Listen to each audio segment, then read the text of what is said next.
quando essa multidão vem, tem um que não vem, é o cego. Quem é esse cego? Nós conhecemos ele como Bartimeu. Bartimeu é o nome dele, informação que você está cansado de saber. Ele não o nome dele não é Bartimeu, é porque ele é filho de Timeu.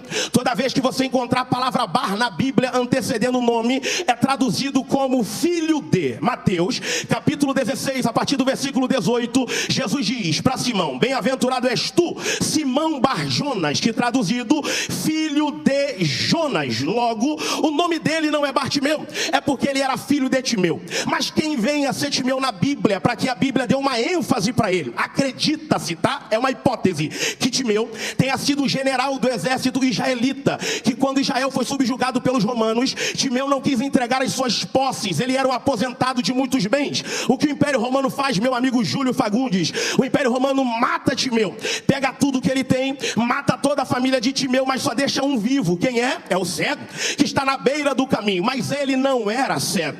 O Império Romano vaza os olhos dele, deixa ele na beira do caminho para servir de exemplo para todos. Prova disso, eu aprendi com o mestre que contra a Bíblia não há argumento. É Jesus quando pergunta: o que queres que eu te faça? Ele diz que eu torne a ver. Isso não é revelação, é interpretação de texto. Só torna a ver quem um dia já viu, só pode voltar a enxergar quem um dia já enxergou. Ele diz que eu torne a ver. É a prova que o Império Romano coloca ele na beira do caminho, na porta, na entrada da cidade. Então, ele está ali. As pessoas definiam ele pelo momento que ele vivia. Que momento? Momento de cego, momento de pedinte. Ele virou um mendigo, ele virou um pedidor de esmola na beira do caminho. As pessoas definiam ele pelo momento. Quando olhavam para ele, chamavam ele de Bartimeu, lembrando do momento que ele vivia. E o pai dele, que fez isso daí com ele, não entregou o que tinha, mas quer saber uma verdade? As pessoas definiam ele pelo momento. O que ninguém sabe é que o momento não pode definir a história de ninguém. O momento não pode definir a sua história. Momento é momento, história é história. E já vai um recado aqui: é melhor valorizar quem está sentado ali embaixo, porque para sentar aqui em cima, alguém já passou ali embaixo. O momento talvez não seja o seu momento de pregador, de cantor do congresso, mas ninguém sabe a sua história, o que Deus vai fazer com você. E eu vou te dar algumas definições de momento e de história. Momento é segundo o livro do profeta Samuel, capítulo de número 15. A Bíblia diz que Absalão, um dos filhos de Davi, aproveitou que o momento dele era bom e decidiu usurpar, tomar o trono do seu próprio pai. Ele vai para a porta da cidade de Jerusalém e ele começa a dizer: eu serei o novo rei, ou melhor, eu vou resolver o problema de vocês. Quando a pessoa chegava com uma questão para Davi resolver, ele dizia: não tem ninguém que resolva o teu problema. A pessoa estatalava um olho, ele dizia: ah, quem me dera, se eu fosse juiz em Israel, eu resolveria os vossos problemas. As pessoas olhavam para ele e já se encantavam. E por que o momento de Absalão é bom, meu pastor presidente, pastor Gesiel? Porque Absalão era o homem mais bonito que tinha dentro de Israel. É a Bíblia. Ele era o homem mais bonito do seu tempo. Absalão ostentava uma cabeleira que colocava inveja até nas irmãs, Mihai. Absalão andava pelo meio da rua, meu amigo Rodrigo, as pessoas olhavam para ele e diziam: que homem é esse? As meninas só queriam namorar Absalão. Todo mundo queria o WhatsApp de Absalão. Todo mundo queria ter Absalão como amigo no Facebook e seguir na internet. Só que o orgulho foi entrando nele e ele disse: o povo me quer, então eu vou tomar o trono do meu próprio pai. Ele vai para a porta da cidade e a Bíblia diz assim: quando as pessoas caíam no chão, ele dava um beijo no rosto e levantava um após o outro, e com um beijo no rosto, está escrito aqui, e com um beijo no rosto ele furtou o coração dos habitantes de Israel. Quando ele viu que o povo estava na dele, ele disse: agora que eu vou tomar o trono. E quando ele decide manifestar a rebelião, o que é que o povo vai? Vai atrás de Absalão. E por que o povo vai atrás de Absalão? Porque o momento é dele. Mas olha a Bíblia, o povo vai atrás de Absalão num pé, mas volta para debaixo do governo de Davi no outro. Por quê? Porque Absalão é momento, Davi não é momento, Davi é história.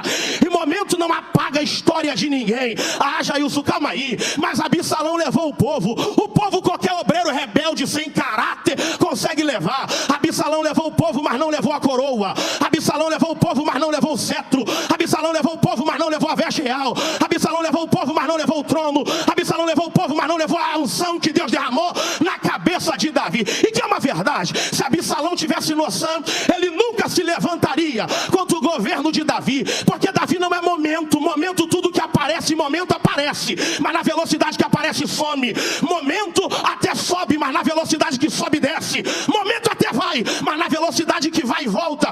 E Davi é história, porque antes de Absalão chegar, Davi já tomava conta das ovelhas de seu pai. Antes de Absalão chegar, Davi já estava dando gravata em urso e dizendo: tira as patas da ovelha de meu pai. Antes de Absalão chegar, Davi já estava agarrando na barba de leão e dizendo: tira os dentes da ovelha de meu pai. Antes de Absalão chegar, Davi já estava atacando pedra na cabeça de gigante. Antes de Absalão chegar, Davi já estava levantando cabeça de Golias e dizendo: aqui não coloca afronta sobre Israel. Antes de Absalão chegar, as mulheres já estavam cantando: Saul matou 1000, mas Davi matou 10.000. Saul matou 1000, mas Davi... É momento história. O que é momento e o que é história? Momento é Pedro, gente. Você lembra de Pedro? A Bíblia diz que Pedro está andando sobre a água com Jesus, Giovanni. E do momento, Pedro, a incredulidade desce para cá e Pedro começa a afundar. Mas definir Pedro pelo momento é a maior covardia. Quem foi que negou Jesus 3 vezes? Gritem alto. Pode gritar, não é pegadinha, pastor. Quem negou Jesus 3 vezes?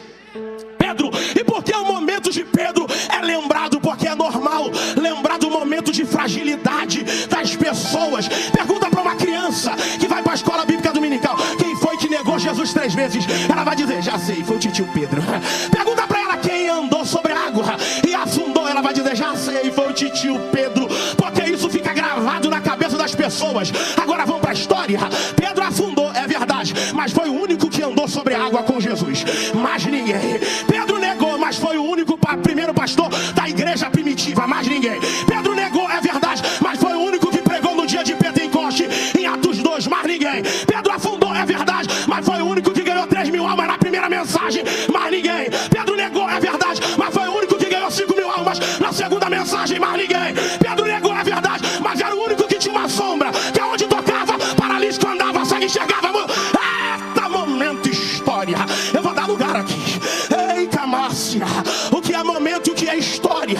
Momento é Mateus, capítulo de número 11. A Bíblia diz que João Batista está preso no cárcere de Herodes. Ele manda 2 discípulos irem até João. E a pergunta é: Senhor, ou melhor, ele manda 2 discípulos irem até Jesus. E a pergunta de João é: Senhor, o nosso mestre, Senhor, mandou a gente perguntar se tu é ou temos que esperar outro. Imagina só, Jesus olha para eles e diz assim: volta lá e conta tudo que vocês estão vendo, tudo que vocês estão ouvindo. Vendo o quê? Os cegos enxergam, os mudos falam, os aleijados andam, os leprosos são purificados, e até os demônios estão sendo expulsos, e os mortos estão sendo ressuscitados. Quando os 2 voltam até as mãos, parece que eu vejo o povo que está em volta de Jesus, a congregação, toda a igreja tem esse povo. Que povo? A rodinha da contenda, a rodinha do murmurador, a rodinha da fofoca, um acotovelando o outro e dizendo assim: João Batista fez uma pergunta dessa, Jesus vai acabar com ele agora. Na próxima mensagem, Jesus vai acabar com João Batista. Olha a pergunta que ele fez, tirando a moral, o crédito de Jesus, colocando o ministério em dúvida. Jesus, conhecendo o coração do povo, levanta a mão e diz: hoje a mensagem é diferente. Aí imagina a turma da contenda dizendo: vai, Jesus, fala. Jesus levanta a mão e diz: nascido de mulher, não há profeta maior que João Batista. Mas imagina alguém dizendo isso. Ao invés de acabar com os mãos, ele exaltou os mãos. Ao invés de detonar os mãos, ele ajudou os mãos. Porque Jesus não é levado pelo momento, Jesus é levado pela história. Que história? Antes de eu chegar, ele já batizava 5.000 almas no Jordão. Antes de eu chegar, ele já estava gritando: eu batizo com água. Antes de eu chegar, ele já estava gritando: eu não sou digno. Antes de eu chegar, ele já estava dizendo: está chegando alguém aí que vai batizar com o Espírito. Levanta a mão que eu vou entregar. Levanta a mão que eu vou entregar. Eu estou pregando para quem tem história. O diabo olhou para você e falou: acabou, já era. Mas você vai voltar para casa gritando a glória dessa última